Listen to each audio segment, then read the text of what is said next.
Hello to all, this is Poonam Thakur here and welcome again with another video. Yesterday we studied about meaning, scope and significance of administration, public administration and many other statements of different thinkers perspective. So आज का जो हमारा topic है वो क्या है, यहाँ तक हमने पढ़ लिया था FN निग्रो तक, FN मार्क्स तक।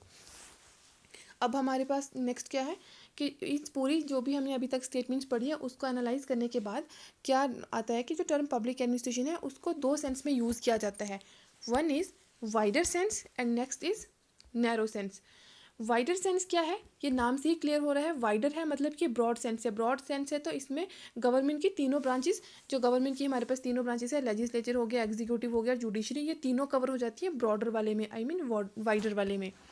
एंड इसमें गवर्नमेंट की तीनों ब्रांचेस एक्टिविटी, इसमें गवर्नमेंट की एक्टिविटी जो भी है तीनों ब्रांचेस की, लेजिस्लेचर की, एग्जीक्यूटिव एंड जुडिशरी, तीनों कवर हो जाती हैं। और ये जो हमारे पास कॉन्सेप्ट है ये Woodrow Wilson, LD White, Marshall Dimock, FA Nigro and Pfiffner, इन्होंने इसको सपोर्ट किया है। और ये जो है ना, ये वाली चीज़ इसको याद रख लेना, कौन कौन से थिंकर्स इसमें इन्वॉल्व हैं। जैसे हम लोग वाइडर पढ़ रहे हैं ना, तो वाइडर से आप लोग विल्सन याद कर सकते हो, W से वाइडर, W से विल्सन, फिर W से ही वाइट आ जाएगा। फिर अगर W को उल्टा कर दोगे तो M हो जाएगा और M से मार्शल डिमोक हो जाएगा। M के बाद N आता है तो N से निग्रो हो जाएगा एंड P से पिफनर। तो ऐसे एक निमोनिक बना के एक सीक्वेंस में आप इसको याद कर सकते हो। तो वाइडर में क्या है, गवर्नमेंट की तीनों ब्रांचेस की एक्टिविटीज़ हैं। एंड नैरो में क्या है, नैरो है तो मतलब कि एक ही होगा, और एक ही है तो वो कौन सा, एग्जीक्यूटिव ब्रांच के कैसे एग्जीक्यूट किया जाएगा, वो एग्जीक्यूटिव ब्रांच हमारे पास नैरो सेंस में आ जाता है। और ये जो व्यू है ये किसने दिया है, साइमन, गुलिक, ऑडवर्टिड, फेओल एंड विलोबी, इन 5 लोगों ने इस नैरो व्यू को सपोर्ट किया है। अब यहाँ पे क्या बोल रहे हैं, it must be noted here that Willoughby even made a distinct between executive power and administrative power and restrict the use of the term administration to the activity of the administrative branch only. अब यहाँ पे बोल रहे हैं कि Willoughby ने क्या किया, एक डिफरेंस क्रिएट किया, बोला कि एग्जीक्यूटिव पावर और एडमिनिस्ट्रेटिव पावर ये दोनों अलग अलग हैं, और रिस्ट्रिक्ट कर दिया, बोला कि इनको यूज़ नहीं करना आपस में। जो एडमिनिस्ट्रेशन है वो ओनली एडमिनिस्ट्रेशन की एक्टिविटी के लिए ही है, इसको एग्जीक्यूटिव में नहीं लाना है। तो इन्होंने यूज़ कर दिया, रिस्ट्रिक्ट कर दिया इस टर्म को, एडमिनिस्ट्रेशन वाली टर्म को एडमिनिस्ट्रेशन ब्रांच में ही यूज़ करना ओनली। इन अदर वर्ड इन्होंने बोला कि इन्होंने एडमिनिस्ट्रेशन को एक स्टेटस दे दिया फोर्थ ब्रांच का, कि ये गवर्नमेंट की फोर्थ ब्रांच है। जो 3 ब्रांचेस है LEJ, उसको छोड़ के इन्होंने बोल दिया कि ये फोर्थ ब्रांच होगी, एडमिनिस्ट्रेशन को एज अ फोर्थ ब्रांच बोला।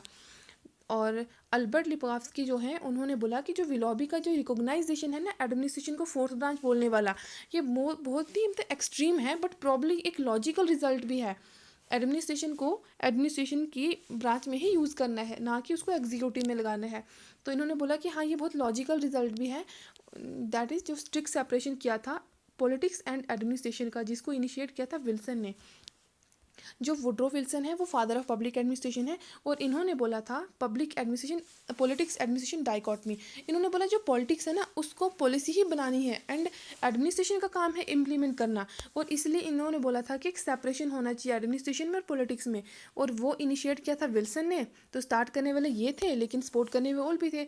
तो इसलिए अल्बर्ट लिपोव्स्की ने बोला कि ये जो विलोबी ने फोर्थ बोला है, इसको फोर्थ ब्रांच बोला है, वो एक लॉजिकल रिजल्ट है स्ट्रिक्ट सेपरेशन का एडमिनिस्ट्रेशन और पॉलिटिक्स का। आई होप समझ आ गया होगा। अब नेक्स्ट है हमारे पास एडमिनिस्ट्रेशन, ऑर्गेनाइजेशन, मैनेजमेंट। इसमें क्या डिफरेंस है, इसमें बोल रहे हैं कि जो एडमिनिस्ट्रेशन है, जो ये 3 टर्म्स है एडमिनिस्ट्रेशन, ऑर्गेनाइजेशन एंड मैनेजमेंट, ये इंटरचेंजेबली यूज़ की जा सकती हैं। सॉरी। इसमें बोला, इसका जो ये डिफरेंस था ये क्लियर किसने किया, विलियम सिजुल्क ने बोला। इसका मतलब फिर भी इनको यूज़ तो एक साथ में इंटरचेंजेबली यूज़ किया जा सकता है, लेकिन इसमें एक स्पेसिफिक डिफरेंस भी है, और इस डिफरेंस को वो क्लियर किया विलियम सिजुल्क ने। इनकी एक बुक आती है 1923 में, इन्होंने उस बुक में इसको क्लियर किया था। मैं बुक का नाम 1923 में क्लियर किया था, बस ऐसा याद रख लो।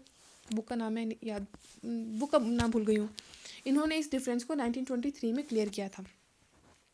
और एडमिनिस्ट्रेशन क्या हो रहा है, क्या है, मतलब नाम से ही क्लियर हो रहा है। एडमिनिस्ट्रेशन क्या होता है, एक्ट ऑफ एडमिनिस्ट्रिंग, कैसे एडमिनिस्टर करना है, कैसे ऑर्गेनाइज करना है ग्रुप को, तो वो काम होता है एडमिनिस्ट्रेशन का।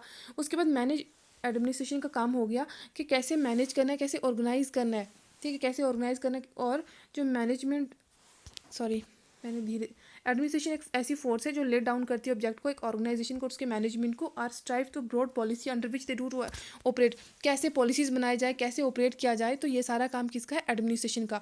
और एडमिनिस्ट्रेशन क्या हमारे पास एक हाई लेवल की एक्टिविटी होती है, ठीक है, एडमिनिस्ट्रेशन में सारा वर्क होता है, एक हाई लेवल की एक्टिविटी होती है एडमिनिस्ट्रेशन वाली। और ऑर्गेनाइजेशन क्या है, ऑर्गेनाइज करना है, कैसे ऑर्गेनाइज करना है, किस किस को, ह्यूमन बीइंग को कैसे, मटेरियल को कैसे, टूल्स को कैसे, इक्विपमेंट को कैसे एंड ऑल, इन सभी चीज़ों को ऑर्गेनाइज किस में करना है, ऑर्गेनाइजेशन में। एडमिनिस्ट्रेशन में क्या करना है, पॉलिसीज़ को बनाना एक हाई लेवल की कमेटी है, ठीक है, फंक्शनल लेवल की कमेटी है।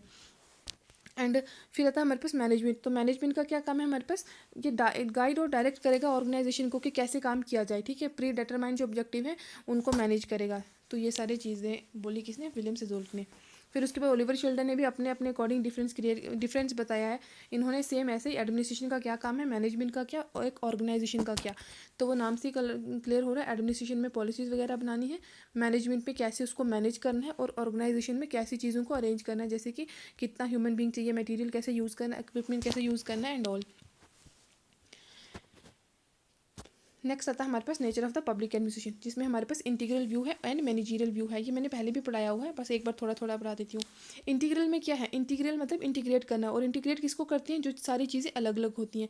मतलब कि according to this view public administration में all the activities which are undertaken, जिसको लिया जाता है to accomplish the given objective, किसी गिवन ऑब्जेक्टिव को पूरा करने के लिए हम किस किस एक्टिविटीज़ को यूज़ करते हैं, वो जाता है हमारे पास इंटीग्रल में।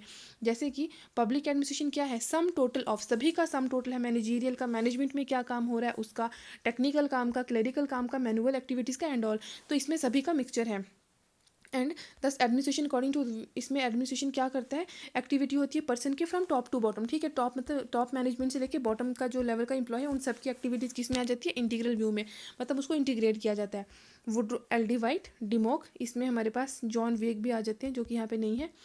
तो एल डी वाइट, डिमोक एंड वेग भी आते हैं। तो ये तीनों लोग इस पे इन्होंने सपोर्ट किया इसको। Administration according to this will depend upon the subject matter of the concern agency, ठीक है, subject matter of the concern agency पर डिपेंड करता है, और ये डिफर होता है वन स्फीयर टू अनदर, क्योंकि सभी का काम अलग अलग है, इसलिए ये वन स्फीयर टू अनदर क्या होता है, अलग अलग होता है। Now second is managerial view. Managerial view में क्या है हमारे पास, वीडियो अगर क्लियर नहीं दिखाई देगी तो इसका रेजोल्यूशन बढ़ा देना, क्योंकि ये पूरी पूरी स्लाइड है ना इसलिए।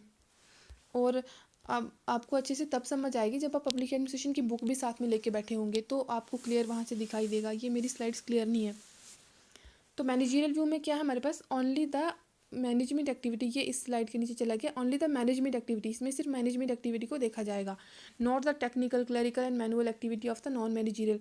तो thus administration according to this view क्या है, सुनो, मैनेज इंटीग्रल में सबको इंटीग्रेट करना था, सबका काम मिला के करना था, और इसमें ओनली द टॉप लेवल वालों का होगा, ठीक है, activities of only the top person की एक्टिविटीज़ होगी। टॉप में हमारे पास साइमन, स्मिथबर्ग, थॉमसन, लुथर गुलिक, ये 4 लोग आ जाएंगे। और इस वाले एडमिनिस्ट्रेशन में क्या है, सेम है। सेम क्यों होगा, क्योंकि एक ही मैनेजमेंट का काम देखा जा रहा है। अगर टॉप मैनेजमेंट में जो भी मैनेजर है, मैनेजर के काम को ही देखा जा रहा है, तो इसमें इंटीग्रेट क्या करना है, कुछ भी नहीं करना है। तो इसका जो भी काम होगा सबका सेम सेम होगा। तो डिफर तो इंटीग्रल वाले में डिफर होगा ना, क्योंकि क्लरिकल वाले का अपना काम है, मैनेजर का अपना काम है, और उससे छोटे वाले का अपना अपना काम है, सबका अपना अपना काम है। तो इसीलिए यहाँ पे ये जो मैनेजरियल एक्टिविटी है ये सेम होगी सभी फील्ड में। तो लुथर गुलिक ने क्या बोला, has to do with getting things done, ये इनकी स्टेटमेंट है, याद रख लेना, गेटिंग थिंग्स डन। लास्ट में एमसीक्यू भी करेंगे इस टॉपिक के एंड में, इस टॉपिक के नहीं सॉरी चैप्टर के एंड में, तो फिर देखेंगे कि आपकी रिकॉलिंग पावर कितनी अच्छी है। फिर आता है हमारे पास ऑर्डर टीड ने क्या बोला हमारे पास, ऑर्डरिंग, फॉरवर्डिंग एंड फैसिलिटेटिंग, इसको ऐसे याद रख लो कि रिदम सा बन जाएगा, ऑर्डरिंग, फॉरवर्डिंग एंड फैसिलिटेटिंग। या तो पहले यहाँ से फर्स्ट लाइन से भी याद रख सकते हैं, necessary activity, ordered necessary activity. फिर आता है हमारे पास साइमन, स्मिथबर्ग एंड थॉमसन, इन्होंने क्या बोला, the term administration is use in the narrow sense, narrow sense में इन्होंने यूज़ किया एडमिनिस्ट्रेशन को। जैसे मैनेजीरियल वालों ने, ये एम से मैनेजीरियल, एन से नैरो, इन्होंने मैनेजीरियल वालों ने नैरो वालों को सपोर्ट किया था। साइमन, स्मिथबर्ग एंड थॉमसन, इन्होंने यूज़ किया था नैरो सेंस में, to refer those person behaviour that are common to many kind of cooperating group and do not depend upon either the specific goal toward their cooperating for the specific technological method to attain this goal. इन्होंने एक ही activity managerial में एक ही activity आती है, that is manager activity, and narrow view में एक ही executive को उन्होंने फोकस किया है। तो इसीलिए मैनेजीरियल वालों ने इसको नैरो वालों को सपोर्ट किया है। यहाँ पे बोले neither the integral view nor the manager view is without any flaws, किसी में कोई विदाउट एनी फ्लॉज, कमियों के बिना कुछ भी नहीं है। The correct meaning of administration का तभी सामने आएगा जब उसको एक प्रॉपर कंटेक्स्ट में अप्लाई किया जाएगा। डिमॉक एंड कोहिंग, इन्होंने समराइज किया था पोजीशन को। A study of public administration examine very aspect of government effort to discharge the law of the given effect of public policy as a process in all the step taken between the. ये सब पढ़ने वाली चीज़ें हैं, कुछ याद करने वाली नहीं है, एक बार रीड कर लेना इसको, ठीक है। कुछ खास नहीं है इसमें, बस इन्होंने बोला कि कोई भी चीज़ विदाउट गलतियों की नहीं होती है। तो किसी भी चीज़ का करेक्ट मीनिंग तभी पता चलता है जब हम उसको अपनी एक्चुअल चीज़ में अप्लाई करके देखेंगे, तब पता चलेगा कि वो कितना पावरफुल है या कितना काम कर सकता है। तो ये वो बोल रहे गवर्नमेंट के एफर्ट्स होते हैं डिस्चार्ज करने के लिए ड्यूटी एंड ऑल। तो ये आप लोग as a process as a vocation खुद ही देख लेना यहाँ तक, अदरवाइज वीडियो बहुत लंबा हो जाएगा। Thank you for watching. कल हम स्कोप ऑफ पब्लिक एडमिनिस्ट्रेशन करेंगे। Good night.